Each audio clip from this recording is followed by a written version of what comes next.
السلام عليكم ورحمة الله وبركاته، ازيكم يا شباب؟ عاملين ايه؟ معاكم اخوكم اسلام ابو عجم. انا عندي سؤال ليك، هو انت ليه ما بتتحركش؟ يعني بجد ايه المبرر بتاعك انك ما تتحركش؟ انت تعرف ان الابحاث الجديدة كلها بتقول ان قلة النشاط البدني هو من اكتر الحاجات اللي بتسبب فرصة حدوث الامراض المزمنة زي الضغط والسكر والكلام ده كله.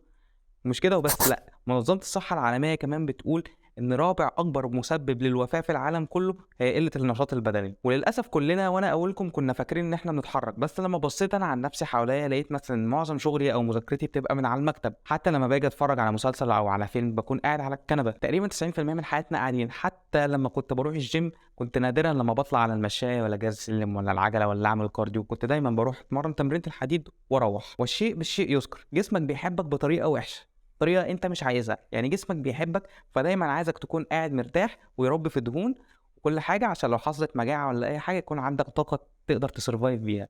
بس انت مش عايز كده، فمش مهم رايك بالنسبه لجسمك. جسمك دايما ماشي بمبدا يوز ات اور لوز ات. يعني انت عضلاتك بتخسرها لما تبطل تتمرن. نفس الفكره الناس اللي كانت متجبسه وتفك الجبس تلاقي ان كثافه العظم بتاعتها قلت شويه لان هم بطلوا يستعملوا العظم ده. نفس الفكره في المفاصل، الناس الكبيره لما بتريح وتبطل تمشي بيجي لهم خشونه في المفاصل والكلام ده كله. فانت هتستعمل الحاجه يا هتخسرها، ما عدا حاجه واحده، هي حاجه وحيده كده جسمك لما ما بيستعملهاش بيكسبها برضه. اكيد انت توقعتها، يعني الدهون. هي الدهون. بص مثلا على الناس اللي حواليك وخدهم كمثل. بص مثلا على مارادونا.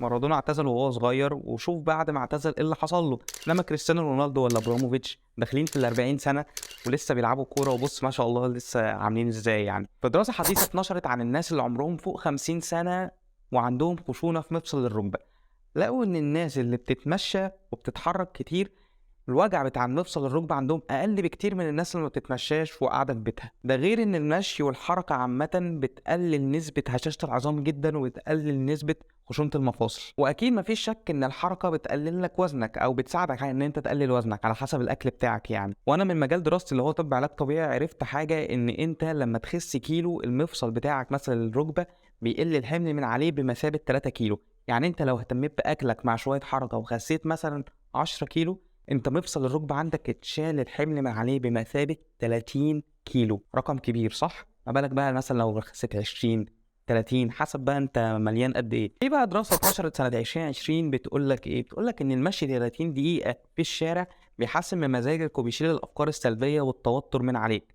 في الحقيقة المشي بيخدع مخك، يخليه تبتدي يفكر في افكار جديدة ويخليه يروح ناحية التفاؤل مش التشاؤم. يعني انا مثلا جات لي فكرة الفيديو ده وانا بتمشى، وانا كيف عندي ان انا بالليل انزل اتمشى واسمع اغاني مثلا او افكر في حاجه جديده. ممكن انت تحب تسمع قران، ممكن تحب تسمع اغاني، دي رايحه خالص. بس المشي يعني عن تجربه بيقلل التوتر جدا من عليه. واللطيف كمان ان انت لو زودت سرعه مشيك ده هيحسن جدا من الذاكره عندك وهيزود الوعي عندك، وده اللي اتقال في الدراسه دي. والنقطتين دول مهمين جدا للرياضيين والطلاب، خصوصا لاعبي كمال اجسام. لعبه كمال اجسام بالاخص هي لعبه مزاج. انت كل هدفك في اللعبه دي هما حاجتين، انك تزود عضلاتك وانك تحسن من صحتك. بس للاسف مع التوتر والضغط اللي بيبقى عليك سواء من مذاكرتك او من شغلك او ايا كان، هرمون الكورتيزون بيزيد، وده العدو اللدود للعبة كمال اجسام. لان هرمون الكورتيزون لما بيزيد بيكسر العضل وبيربي دهون وبيعكس كل حاجه تقريبا انت بتسعى ليها في لعبة كمال الاجسام. انت لما تنزل تتمشى بالليل ده هيقلل عليك التوتر بشكل ملحوظ وعن تجربه. طب هل بقى المشي بيهدم عضل ولا لا؟ والله الإجابة هتبقى على حسب. يعني لو أنت مهتم بالأكل بتاعك وبالنوم بتاعك وبتمرينك في ناحية تمرين الحديد فصعب جدا انك تهدم عضل. وفي فيديو اتنين اخوات عملوه، الاتنين دول كانوا لعيبه كمال اجسام، والفيديو ده كان عباره ان هم عاملين تحدي ما بينهم وبين نفسهم، كل يوم بيجروا مسافه كبيره نسبيا لمده 30 يوم. وفي نهايه ال 30 يوم الاخوات دول لقوا ان هم خسوا. Do you lose your gains running every single day? You do. And I have to say, I lost a total of 1 pound. That's kind of hilarious. Yeah. In 30 days. Yeah. You're eating right. You're sleeping well. I mean, that kind of is. It all comes together.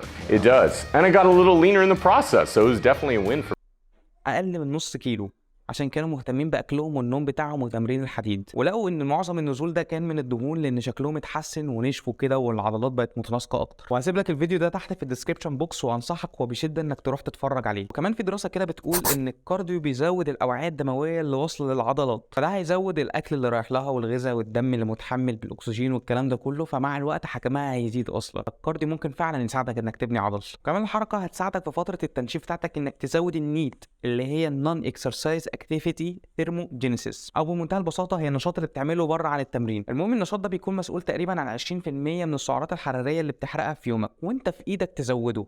طب ازاي؟ ممكن بدل ما تجيب طلباتك بالعربيه تجيبها مشي، وتستعمل السلم بدل الاسانسير، وتملى كوبايه ميه صغيره بدل كوبايه ميه كبيره عشان تروح تملاها كتير. ممكن تساعد اهل بيتك في انك تغسل مواعين،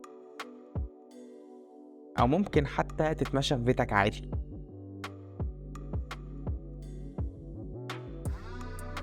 الحلول دايما كتير، واللي بيحب يعمل حاجه بيعملها، وفعلا جمله عمر الشقي باقي دي حقيقيه مش اي كلام. وافتكر دايما ان بنقل العلم ومش بخترعه، ويبقى انزل بص على المصادر، يمكن انا كداب ولا حاجه. وبس كده، لو عجبك الفيديو ما تنساش تعمل لايك وشير وسبسكرايب، وتتابعني على كل البلاتفورمز، وشكرا.